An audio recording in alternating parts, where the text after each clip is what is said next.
C.S. 루이스에 의할 것 같으면 이 세상에는 두 종류의 인생이 있다고 이야기합니다. 항상 하나님을 의식하면서 살아가는 사람들이 있는가 하면은 이와 대조적으로 신 같은 존재는 없고 오직 인간이 만물의 척도라고 생각하면서 살아가는 사람들이 있다고 이렇게 이야기됐습니다. 첫 번째 부류의 사람들은 하나님을 향해서 삶의 초점과 또한 목적을 맞추어 살아가려고 노력하는 사람들입니다. 이들의 삶의 목적은 하나님을 기쁘시게 하는 데 있어요. 그러면 그들은 아버지의 뜻이 하늘에서 이루어진 것 같이 땅에서도 이루어지거다 라고 몸으로 실천하면서 살아들어갑니다. 두 번째 부류의 사람들은 자기 마음대로 자유스럽게 사는 자들 같으나 실상은 더러움의 정력대로 살도록 내버려둠을 당한 사람들입니다.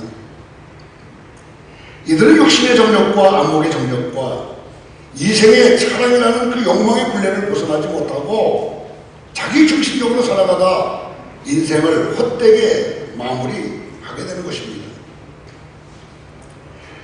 때때로 이 그리스도인 우리도 두 번째 부류의 사람들의 삶을 동경할 때가 있습니다. 하지만 여러분들 꼭 명심하시기 바랍니다. 바로 그러한 때가 하나님으로부터 멀어지기 시작하는 때라는 것을 말합니다. 여러분이 이 두 종류의 사람 중에 어떤 부류에 속합니까? 혹시 육체의 정력과 안무의 정력 그리고 이생의 자랑을 동경하며 살아가고 있지는 않습니까? 생각해보니 벌써 오늘이 두 번째 2월달이 됐어요. 2월달 첫째 주일이 되었습니다.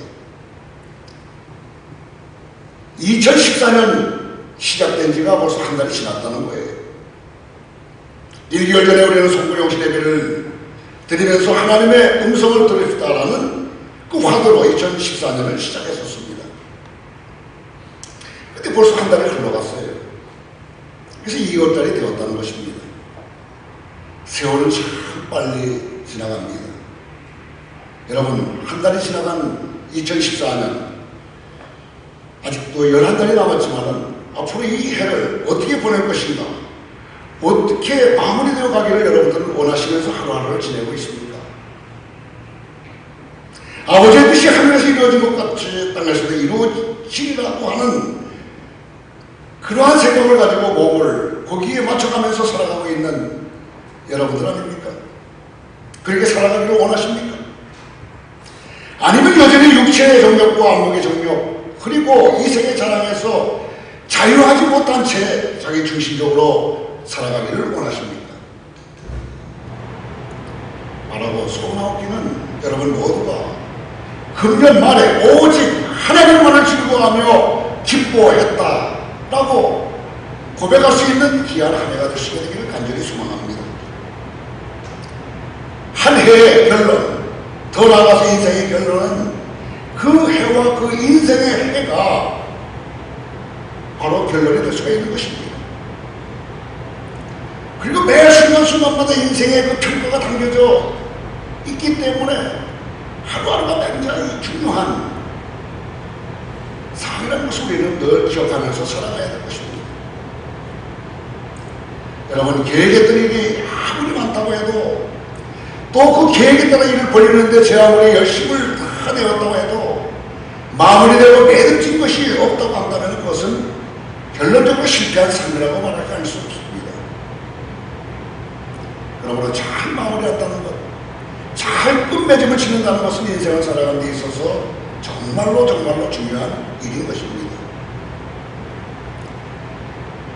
이 장례라는 것도 목회의 중요한 한 부분인 것으로서는 장례식에서 유가족들을 위로하면서 장례를 여러 번 드린 적이 있습니다. 뭐 감사해야 될지 고마워야 될지는 잘 모르겠지만 우리 오늘교회가 이마에 생긴 지 12년이 지났는데 아직도 우리가 초상 한 번도 난 적 없습니다. 그러나 이제 이전에 그 목회 현장에서 여러 번 장례식을 치른 적이 있었습니다. 그때마다 제가 느끼는 것이 있었어요. 인생을 정말 잘 잘 마무리하면서 살아가야 되겠구나. 순전히 육체의 소욕에 따라서 인생을 허비하듯 살아가는 분들의 그 측면은 쓸쓸하기가 그지 없습니다. 그게 살아있는 나는 자유로워 보이고 거칠 것이 없어 보이는지는 몰라도 죽음을 통한 그의 그 인생의 마무리를 들여다보면은 가족들과 주변 이웃들에게 순전히 상처와 고통만 주었던 실패한 인생이었음을 발견하게 됩니다. 하지만 어떤 분들은 비록 이 땅에서 별걸 없이 살아가신 듯 몰라도 언제나 주님의 빛과 소금의 역할을 충실히 다하다가 죽음을 맞이하신 분들의 장례식은 뭔가 좀 달랐어요. 그의 죽음을 안타까워하는 동시에 천국에 다시 만날라는 소망하는 당겨진 유가족들과 동료들과 주변 이웃들의 그 기뻐하는 모습을 보면 저까지 숙연해지곤 했습니다. 여러분 한번 생각해 보시기 바랍니다. 여러분들은 어떤 장례식의 주인공이 되기를 원합니까? 여기 계신 모든 분들 제가 예언하건대 한 분도 예외 없이 죽지 않을 분들은 안 계시기를 저는 분명히 믿습니다. 언젠가는 다 이 세상을 떠나야 될 그러한 인생들인 것입니다. 여러분의 정말의 장례식 때에 어떤 모습으로 여러분들이 다른 사람들에게 보여주기를 원하시는가 하는 것입니다. 여러분, 우리는 삶과 삶의 과정 속에서 모든 것들을 소중히 여기며 주님의 말씀에 순종하면서 하루하루를 성실히 살아내야 하는 동시에 매일매일 그리고 한 해 한 해를 잘 마무리할 줄 알아야 되는 것입니다. 평소에 마무리를 잘 짓지 못하는 사람들은요, 그리고 평소에 삶의 매듭을 맺지 못하는 사람들은 결코 인생 전체의 마무리와 매듭을 잘 지을 수 없다는 사실을 우리는 꼭 명심해야 되는 것입니다. 매일매일 그리고 한 해 한 해를 마무리하면서 자신의 삶을 평가하고 더욱 주님을 닮기 위해서 애쓰는 사람은 결국 인생 전체가 아름답게 평가되고 아름답게 마무리되어질 것입니다. 저는 이제 많은 프로그램 가운데 그 힐링 캠프라는 것을 꼭 보곤 합니다. 사람들이 이야기 듣는 것이 참 즐거워요. 그래서 그것은 빠지지 않고 꼭 듣고 나는데 이번에는 김병만이라는 코미디언이 대상을 받고 거기에 나왔더라고요. 근데 그의 이야기를 들으면서 참 공감하는 점이 굉장히 많았습니다.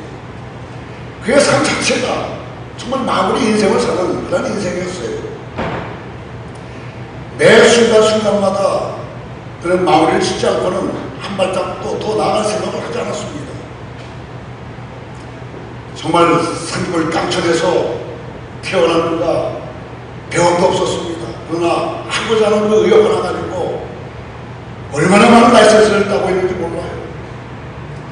우리 지난번에 그 스케이트 선수와 또 선수 아닌 사람이 짝을 줘가지고 빙판에서 어떤 경연대회 같은 것을 한 적이 있었습니다. 그때 참 스케이트를 잘 타는구나 하는 그러한 생각을 가지고 그 프로를 본 적이 있었어요. 그런데 그렇게 하기 위해서 그가 얼마나 노력을 많이 했냐 할 것 같으면 평생에 스케이트 신발을 신어본 적이 없었다는 것입니다. 그러나 그 대회에 나가기 위해서 6개월 동안을 매일 6시간씩 빙판에서 훈련을 쌓았다는 거예요. 여러분 가운데에서도 그 경연을 보신 분 계실지 모릅니다. 우리 김연아 자매가 그분에 대해서 평가하는데 정말 아름답고 잘 탄다고 이런 평가를 했습니다. 빙판에서 연습할 장소와 시간이 제대로 맞지 않기 때문에 자기는 일을 끝마치고 새벽 2시, 3시에 가서 문 열어달라고 해가지고 거기서 연습을 했다는 거예요. 아무나 열어줍니까? 그래서 먼저 그가 한 것은 거기 관리인들하고 사귀는 것이었다고 합니다. 그래서 친하게 된 다음에 내가 연습을 좀 해야 될 테니까 문 좀 열어달라고. 그러니까 자기가 가게 되면은 뭐 밤 새벽 2시고 3시고 열어줘서 그렇게 열심히 연습을 했다는 거예요. 사회자가 이렇게 질문합니다. 대상을 바라보고 이런 일을 보러 왔느냐고. 그랬더니 그가 하는 이야기가 바로 그거예요. 절대로 내가 뭐 대상받거나 뭐 이런 거 생각한 적이 없었다는 것입니다. 매 순간순간마다 자기에게 주어진 것을 최선을 다해서 마무리했더니 한 단계 한 단계 올라오게 돼가지고 지금 이 자리에 있게 되었더라고요. 여러분, 이러한 인생은 결코 실패작이 될 수 없다고 저는 분명히 믿습니다. 오늘 말씀도 우리에게 그런 것을 알려주고 있는 거예요. 매 순간순간마다 마무리하고 매듭을 짓고 나간다고 한다면 우리의 갈 길을 우리 주님께서는 인도해 주실 것이라는 것입니다. 여러분, 오늘 말씀 속에 나와 있는 신앙의 선배, 나를 본받아라, 나의 신앙을 따라가는 분 계시지 않습니까? 바로 오늘 본문에 나오는 주인공인 이 바울인 것입니다. 그는 아름다운 마무리의 대가라고 하기에 충분한 사람이에요. 그 사람은 자신을 믿음의 모범으로 세우고 자신을 본받을 수 있도록 많은 사람들이 권면할 정도였습니다. 이러한 바울, 여러분, 이 마무리에 있어서 바울 같은 사람은 아마 없으라고 봅니다. 그는 정말 대가라고 이야기해도 조금도 선생이 없는 아주 훌륭한 사람이었습니다. 근데 그가 디모데후서 4장 6절 8절에서 자기 인생의 마무리가 이렇다는 것을 우리에게 말씀해 주고 계시는데 그 말씀을 통해서 어떤 인생을 살았는가 하는 것을 여러분들 살펴볼 수 있게 되길 바랍니다. 디모데후서 4장 6절에서 8절 말씀입니다.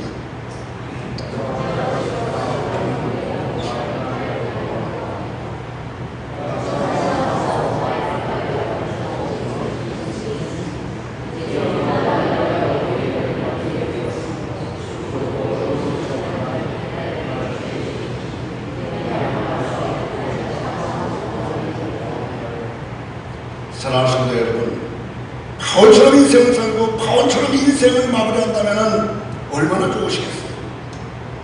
삶의 마지막 그 순간에 서서 내가 달려갈 길을 다 마쳤다고 말할 수 있다고 한다면, 내가 지켜야 할 것을 다 지켰다고 말할 수가 있다고 한다면, 그리고 이제 내 삶의 결론으로 멸류관이 나의 사랑하는 주님으로부터 예비되어 있다고 확신할 수만 있다고 한다면 이보다 더 멋진 인생이 어디 있겠습니까?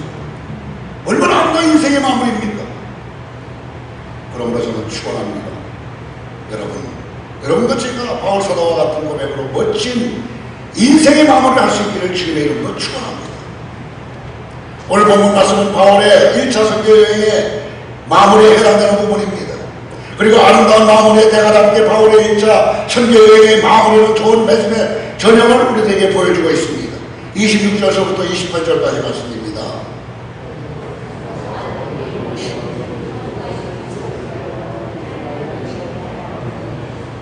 그들이 이르러 교회를 모아 하나님의 함께 행하신 모든 일과 이방인들에게 믿음의 문을 여신 것을 보고 하고 제자들과 함께 오래 있습니다.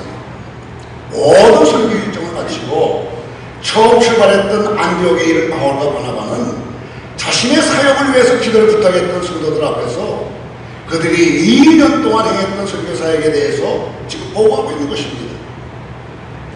자신들을 위해서 2년 동안 선교 중보 기도 모임을 해주었던 그 형제 자매들과 함께 자신들의 성공적인 그 사역의 내용을 나눈다고 여러분 한번 상상해 보시기 바랍니다. 여러분, 이 얼마나 멋지고 아름다운 마무리입니까? 아마 그것에는 기쁨과 감사와 감격과 찬양이 충만했을 것입니다.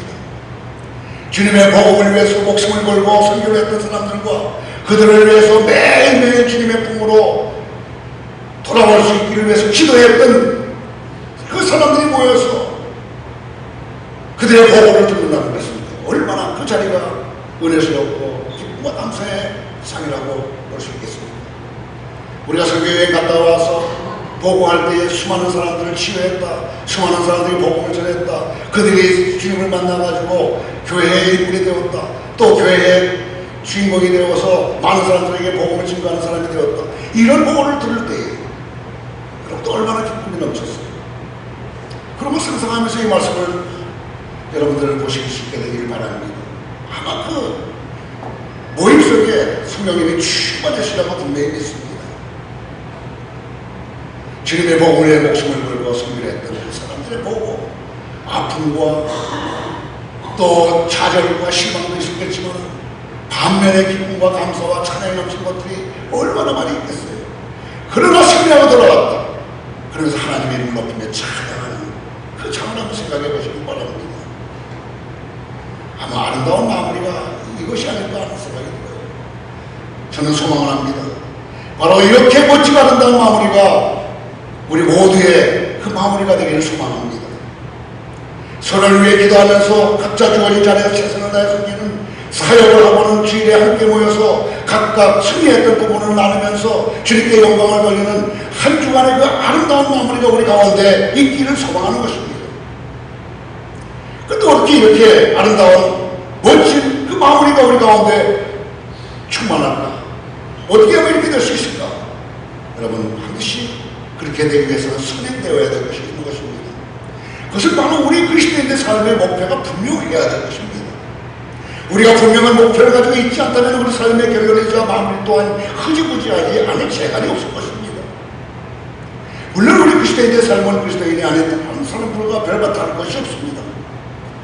여러분 한번 생각해 보세요. 아침 일찍 일어나야 되겠죠. 일어나서 학교도 가고 직장도 가고 사업장도 가지 않습니까? 그래서 낮 동안에는 계속 일을 하죠. 그리고 저녁에 돌아오게 되면 집에 돌아와서 잠을 자게 됩니다. 그러나 이렇게 삶의 형편적인 면들이 비슷하다고 해가지고 우리의 인생 또한 그리스도인이 아닌 사람들과 비교할 수가 있느냐는 것입니다. 비슷할 수가 있겠어요? 절대 그럴 수가 없는 것입니다. 왜냐하면 우리는 그리스도인이 아닌 사람들과는 분명히 다른 삶의 목표를 가지고 있기 때문인 것입니다. 그렇다면 우리 그리스도인의 삶의 목표는 무엇일까 하는 것입니다. 여러분들은 그것을 지금까지 쉬어보시는 기도로 많이 들어왔을 것입니다. 여러분 한번 말해보세요. 인간의 제일 내 목적이 무엇입니까? 제일 내 삶의 목표가 무엇이겠어요? 그것은 하나님을 영화롭게 하는 것과 그분으로 인해 기쁨이 넘치는 것 아니겠습니까? 영원토록 그분을 즐거워하는 것 아니겠어요? 우리는 이 일을 위해서 주님을 증거하기도 하고 또 각자 주어진 직장에서 성실히 일하면서 다른 사람들을 돕기도 하고 교회에 빠짐없이 참여하면서 매주 또한 주님께 예물도 드리고 그런 것 아니겠습니까? 특별히 성도님들 가운데 다른 성도님과 기도 부탁을 하는 분들이 많이 있습니다. 그분들의 삶은 이러이러저러한 형편을 이야기하면서 그것을 가지고 기도 부탁을 합니다. 이것은 참으로 아름다운 모습이 아닐 수가 없어요. 신앙생활을 하면서 어려운 일을 닥쳤을 때 다른 교인들에게 기도 부탁을 하지 못한다면 이것은 정말 큰 문제가 아닐 수가 없는 것입니다. 왜냐하면 이러한 태도는 기도의 능력을 믿지 않는 것이 있기 때문인 것입니다. 그래서 자신의 힘으로 아등바등 처리하라고 한다. 처리하려고만 할 뿐 자신이 기도하거나 또한 다른 성도님께 기도 부탁을 하지 않는 것입니다. 또한 기도 부탁을 하고 싶긴 하지만 마땅히 기도를 부탁할 사람을 찾지 못하는 것 또한 큰 문제가 아닐 수가 없습니다. 이런 분들은 지금까지 그림자처럼 교회에 숨겨들었다가 곧 사라지는 신앙생활을 해오셨기 때문에 함께 고통을 나누며 신앙생활하는 맛을 모르는 분들인 것입니다. 함께 고통을 나누고 그것을 위해 함께 기도하면서 어려운 생활을 넉넉하게 이겨나가는 것은 자신과 다른 성도님들의 그 영적 성숙에 대단히 유익한 것입니다. 그렇게 될 때 우리는 주님의 더 깊은 사랑을 실천할 수 있게 되고 주님과 더 친밀함으로 깊어질 수 있을 것입니다. 그런데 특별히 바울과 바나바가 안디옥 교회 성도들에게 그랬던 것처럼 주님께서 주신 그 비전과 주님을 위하는 삶을 위해서 기도를 부탁한다면 우리는 더 없는 기쁨과 감사로 우리 인생을 아름답게 마무리할 수 있을 것입니다. 그러므로 하나님 영화롭게 하고 영원토록 그분을 즐거워하기 위해서는 우리는 삶의 자리에서 자신이 할 수 있는 구체적인 실천 덕목들을 알아내야 할 것입니다. 그 실천 덕목들은 우리의 삶의 형편이 저마다 다른 듯이 다 다를 수가 있을 것입니다. 어떤 분들은 전도로 하나님께 영광을 돌릴 수가 있을 것입니다. 또 어떤 분들은 비즈니스의 그 이익을 성경공으로 모두 드림으로써 하나님을 즐거워할 수 있을 것입니다. 어떤 분들은 자원봉사로 하나님께 영광을 돌릴 수 있을 것입니다. 하지만 이러한 일들은 결코 만만한 일들은 아닙니다. 그러므로 하나님을 영화롭게 하기 위해서 자신이 할 수 있는 일들, 해야 할 일들을 기쁨으로 잘 감당할 수 있도록 주변의 성도님들의 선교, 중보, 기도, 부탁 이러한 것 지원을 받는다는 것, 이것은 필연적이라고 볼 수가 있다는 것입니다. 여러분, 각자 주어진 삶의 자리에서 오직 하나님을 영화롭게 하고 영원토록 그분을 즐거워하기 위한 일들을 기쁨으로 감당하는 아름다운 인생의 주인공들이 다 될 수 있게 되기를 간절히 바랍니다. 우리가 그 시대에서 아름다운 마무리하기 위해서 자신의 삶의 목표를 분명히 하는 것과 더불어서 두 번째로 하시는 것은 그 목표를 이루기 위해서 자신들의 목숨을 걸어야 된다는 것입니다. 우리가 우리의 목표는 하나님을 영원하게 하는 것과 영원토록 그분을 즐거워하는 일에는요, 사탄의 방해가 반드시 작동할 수밖에 없다는 것입니다. 그 사탄의 그 방해는요, 사세히 결단하고 달려오기 때문에 이 사탄의 방해를 우리는 반드시 막고 이것을 이겨내지 않으면 아니 되는 것입니다. 그러므로 우리가 그리스도인의 목표를 이루어서 아름다운 마무리를 하기 위해서는 언제나 이 사탄의 공격으로 인한 어려움을 겪어야 될 그런 각오가 되어 있지 않게 된다면 하나님이 기뻐하시는 그 일을 우리는 감당할 수가 없는 것입니다. 바울과 바나바를 보세요. 루스드라에 가서 복음을 전하지 않았습니까? 거기서 복음을 전하다가 안진뱅이를 일으켰어요. 그랬더니 그들이 시로 오해를 합니다. 하나의 해프닝이 일어났어요. 그들은 이 바울과 바나바가 시로 착각하면서 오인했습니다. 그들 앞에 와서 제물을 드리려고 했을 때 바울과 바나바는 어떡합니까? 소세를 치면서 무슨 소리냐? 너희가 똑같은 성경을 가진 나인데, 우리들인데. 그걸 그렇게 하지 못하도록 하지 않았습니까? 그리고 계속해서 복음을 전했어요. 수많은 사람들이 거기에 응했습니다. 근데 거기 복음 전하는 일의 막바지에 다다랐을 때에 루스드라 인근 지역인 그 안디옥과 이고니온으로부터 바울과 바나바를 핍박하기 위해서 한 무리의 유대인들이 들이닥치는 그런 사건이 발생을 하게 됩니다.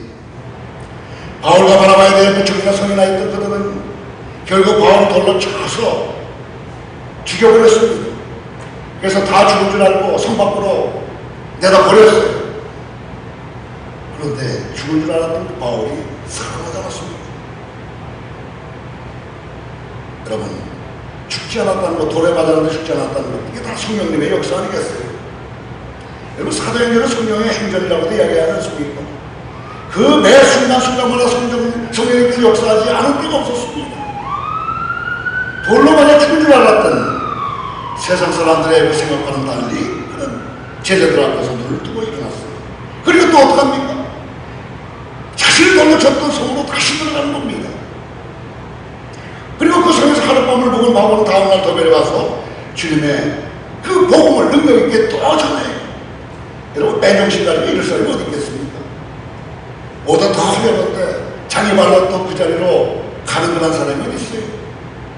제정신 있는 사람이 그렇게 할 수 있겠습니까? 이 절대로 그럴 수 없는 것입니다. 그리고 나서 안디옥으로 귀향하는 여정 중에 다시 루스드라를 거쳐서 자신의 준비했던 자들의 성인 이고니온과 안디옥을 거치는 그 코스를 선택하게 됩니다. 이와 같은 바울의 그 선교의 행보를 따져보면은 여러분, 바울을 존경하지 않을 수가 없습니다. 자신을 죽이려고 했던 사람들, 실제로 자신을 돌로 쳐서 죽였다고 생각했던 사람들이 살고 있던 성을 빠짐없이 돌아보는 그 바울의 행보는 참으로 굉장히 존경할 수 있는 그러한 행동이라고 보는 것입니다. 어렵고 힘겨운 그러한 경험을 했던 것을 다시는 돌아보고 싶지 않는 마음을 갖게 되는 것은 모든 인간들의 인지상정 아니겠어요? 여기 남자분들 계시는데 군대 갔다 오신 분들 계시는지 모릅니다. 군대를 다니는 사람들은 흔히 이야기하잖아요. 논산훈련소 내지는 자신이 공부했던 부대 쪽을 향해서는 소변도 보지 않는다고 말하는 그런 이야기들을 많이 듣지 않습니까? 그만큼 이 군대라는 곳에서 고생을 했다는 이야기일 것입니다. 이러한 생각이 일반적인 생각인데 바울은 이러한 그 인지상정을 넘어서는 일을 했다는 것입니다. 그는 자신을 돌로 쳐서 죽이려고 했던 사람들이 사는 것, 그것을 꼼꼼히 돌아보면서 자신의 사역의 열매를 체크한 것입니다. 자신의 목숨을 다해서 주님의 영광을 위해 일했던 것을 꼼꼼히 돌아보면서 체크하면서 그는 자신의 사역의 마무리를 해나갔던 것입니다. 주님의 영광을 위해서 주님의 복음을 자신이 목숨을 걸고 전했던 곳으로 찾아가서 자신의 사역의 열매를 체크하면서 아름다운 마무리를 해나갔던 것입니다. 사랑하는 성도 여러분, 그리스도인의 목표를 위해서 살아가기 위해서는 자신의 목숨을 걸지 않을 수 없는 것이 이 땅에서의 삶입니다. 왜냐하면 이 땅은 공중권세 잡은 자, 곧 사탄의 권세가 판을 치는 세상이기 때문입니다. 그러므로 우리가 주님의 영광을 위해서는, 주님의 뜻을 살아가기 위해서는 언제나 많은 고통과 핍박을 핍박이 따르게 되어 있는 것입니다. 이를 목숨을 걸고서라도 지켜내지 않으면 우리는 언제나 사탄의 발 아래 무릎을 꿇지 않을 수가 없는 것입니다. 무슨 일을 하든지 간에 목숨을 건다는 것 자체를 이용하지 않게 된다면 안 되는 것입니다. 여러분, 주님의 영광을 위해서 무슨 일을 하든지 목숨을 걸고 충성을 다 하셔서 아름다운 삶의 열매, 또한 삶과 마음을 맺으시는 여러분 다 될 수 주님의 이름으로 축원합니다. 마지막으로 이 아름다운 마음을 하기 위해서는 하나님의 그 은혜에 전적으로 의지하지 않으면 안 되는 것입니다. 다시 말해서 성령님을 의지해야만 된다는 것입니다. 아름다운 마음을 위해서 우리의 삶의 목표라고 치자는 것, 그리고 그것을 위해서 목숨을 걸고 이루어내는 것은 어디까지나 우리 편에서의 그 노력이고 헌신이라고 할 수 있지 않습니까? 그러나 이러한 우리 편에서의 노력만으로는 역시 아름다운 마무리를 하기에는 역부족인 것입니다. 결국 하나님의 은혜와 만져주심이 없이는 우리는 아름다운 인생의 아름다운 마무리를 할 수가 없다는 것입니다. 미국의 오래된 시 중에 고장의 성이 닿을 때라는 시가 있습니다. 그 시의 내용은 바로 이렇습니다. 경매장에 낡은 바이올린이 나왔습니다. 바이올린이 어찌나 낡았는지 겨우 3달러를 부르는 사람만 있었고 그 이상의 가격을 부르는 사람은 없었습니다. 근데 바로 그때 한 노인이 나타나서 그 바이올린의 먼지를 털고 마치 봄을 다루듯이 자기의 손수건을 꺼내 부석부석 닦았다고 합니다. 그리고는 현들을 조여 음정을 마치고는 연주를 시작했습니다. 그런데 그 바이올린 소리가 어찌나 아름다웠던지 경매장에 있는 사람들은 모두 독수를 읽고 그 소리에 매료가 되었습니다. 잠시 후 연주를 끝낸 노인은 감에 깊은 음성으로 중얼거렸습니다. 잘 있었느냐 내 사랑하는 아들아, 40년 만에 너를 만져보는구나 라고 말입니다. 그리고 그 노인은 다시 연주를 시작했습니다. 이와 같은 해프닝 후에 경매는 갑자기 활기를 띠게 되었고 결국 그 바이올린은 3,000달러에 낙찰되었습니다. 이와 같은 시의 내용은 호접한 바이올린같이 누더기 같은 그 인간이지만 죄와 허물로 값없는 인간일지라도 고장이신 우리 주님의 손에 맡기시게 된다고 한다면 새로운 가치가 부여된다는 뜻을 여기서 찾을 수가 있는 것입니다. 우리 인간들은 하나님의 거대한 광선 속에 비춰보게 되면 빛 가운데 오가는 미세한 먼지와 같은 존재일 뿐인 것입니다. 하지만 하나님의 은혜의 손길을 거치게 된다고 한다면, 주님의 보혈로 닦아지게 된다면 결국 그 누구도 만들어내지 못하는 고귀한 걸작품이 될 것이라는 것입니다. 그러므로 우리는 어떻게 해야 되겠어요? 매일매일 삶 속에서 즉 하나님의 그 은혜의 손길을 갈망하면서 그분의 만져주심을 바라야 되지 않겠습니까? 그래야 우리는 온전히 아름다운 마음으로 온전히 아름다운 자로 주님 앞에 당당하게 설 수 있게 될 것입니다. 사랑하는 여러분, 날마다 주 하나님의 은혜를 사모하시기 바랍니다. 그리고 그분의 만져주심을 기대함으로써 아름다운 인생, 아름다운 마무리하는 인생들이 다 될 수 있게 되기를 주님의 이름으로 축원합니다. 비록 우리가 별 볼 일 없는 인생이라 할지라도 우리 주님이 우리를 만져주시게 된다면 우리는 대단한 존재가 될 수 있다는 것입니다. 여러분, 주님의 능력이 나를 통해서 나타나게 된다고 한다면 우리는 근사한 인생이 되지 않겠어요? 주님의 아름다운 도구로서 아름답게 쓰임받지 않게 되냐는 것입니다. 여러분, 주님의 손길에 언제나 맡길 수 있게 되기를 바라고 그분의 손새 손길이 나를 만져줄 수 있게 되기를 여러분들 기도할 수 있게 되기를 바랍니다. 말씀을 맺습니다. 장차 얼굴과 얼굴 맞대고 주님과 대면하게 될 때 우리는 과연 어떤 열매로, 어떤 그 마무리로 주님께 자신의 삶을 불이평하시겠습니까? 우리 모두는 다 주님 앞에 설 거 아니겠습니까? 내 인생의 그 모든 것들을 불이평할 때 여러분들은 어떻게 하시겠느냐 하는 것입니다. 우리 모두는 아름다운 열매, 아름다운 마음으로 주님께 기억되기를 원하지 않습니까? 그리고 우리는 매일 삶 속에서 자신의 목표를 분명히 하고 그 목숨을 걸고 나아가서 오직 하나님의 은혜만이 마무리의 그 원동력이 될 수 있다는 이 사실을 기억하시면서 하루하루를 지내시게 되기를 바랍니다. 이렇게 하루를, 한 달을, 한 해를, 그리고 여러분의 인생을 보내게 된다고 한다면 여러분의 생애는 아름다운 열매로 주 여호와 하나님의 이름을 높이면서 영화롭게 되고 그분의 즐거운 그런 아름다운 역사를 체험하는 인생들이 다 되라고 분명히 믿습니다. 여러분, 이러한 아름다운 인생이 되시길 원하지 않습니까? 우리 주님의 손에 바꾸신다고 한다면 그렇게 될 줄로 분명히 믿습니다.